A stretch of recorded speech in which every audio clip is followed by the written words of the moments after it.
PU ಪರೀಕ್ಷೆಯಲ್ಲಿ ನಿರೀಕ್ಷಿತ ಫಲಿತಾಂಶ ಬಾರದಿದ್ದಕ್ಕೆ ನಿರಾಸೆ.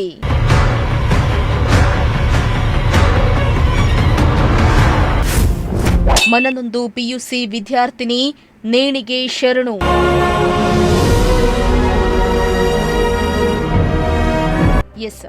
ಕಳೆದ 2 ದಿನಗಳ ಹಿಂದೆಯಷ್ಟೇ ರಾಜ್ಯಾದ್ಯಂತ ದ್ವಿತೀಯ ಪಿಯುಸಿ ಪರೀಕ್ಷೆ ಫಲಿತಾಂಶ ಪ್ರಕಟವಾಗಿದ್ದು, ದ್ವಿತೀಯ ಪಿಯುಸಿ ಪರೀಕ್ಷೆಯಲ್ಲಿ ನಿರೀಕ್ಷಿತ ಫಲಿತಾಂಶ ಬಂದಿಲ್ಲ ಎಂದು ಮನನೊಂದ ವಿದ್ಯಾರ್ಥಿನಿಯೋರ್ವಳು ನೇಣು ಬಿಗಿದುಕೊಂಡು ಆತ್ಮಹತ್ಯೆ ಮಾಡಿಕೊಂಡಿರುವ ಘಟನೆ ಹುಬ್ಬಳ್ಳಿಯ ಉಣಕಲ್ನ ಸಿದ್ದ ಕಲ್ಯಾಣ ನಗರದಲ್ಲಿ ನಡೆದಿದೆ.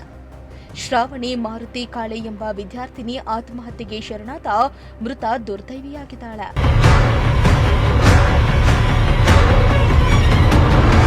ಇನ್ನು ಮೃತ ಶ್ರಾವಣಿ ದ್ವಿತೀಯ ಪಿಯುಸಿಯಲ್ಲಿ ಅತ್ಯುತ್ತಮ ಸಾಧನೆ ಮಾಡುವ ಕನಸನ್ನ ಕಂಡಿದ್ದು, ಅದರಂತೆ 600ಕ್ಕೆ 600 ಅಂಕಗಳನ್ನು ಪಡೆಯುವ ಗುರಿಯನ್ನ ಇಟ್ಟುಕೊಂಡಿದ್ಲು. ಆದರೆ ಫಲಿತಾಂಶದಲ್ಲಿ 100ಕ್ಕೆ 78% ಅಂಕ ಬಂದಿದ್ದು ಅವಳಿಗೆ ಸಮಾಧಾನ ತಂದಿರಲಿಲ್ಲ.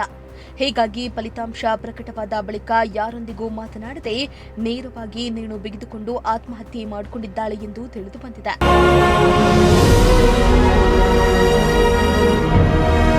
ಇನ್ನು ಶ್ರಾವಣಿಯ ತಂದೆ ಆಟೋ ಚಾಲಕರಾಗಿದ್ದು, ಮನೆಯಲ್ಲಿ ಓದುವ ವಾತಾವರಣ ಇಲ್ಲದ ಕಾರಣ ಶ್ರಾವಣಿ ತನ್ನ ಅಜ್ಜಿ ತಾತನ ಮನೆಯಲ್ಲಿ ವಾಸವಿದ್ದು ಓದ್ತಾ ಇದ್ಲು.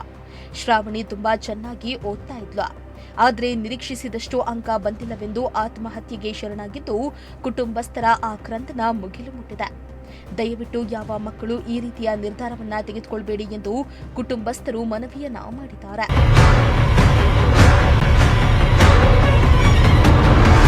ಅದೇನೇ ಆಗಲಿ, ಪಿಯುಸಿಯೇ ಜೀವನದಲ್ಲಿ ಅಂತಿಮ ಅಲ್ಲ.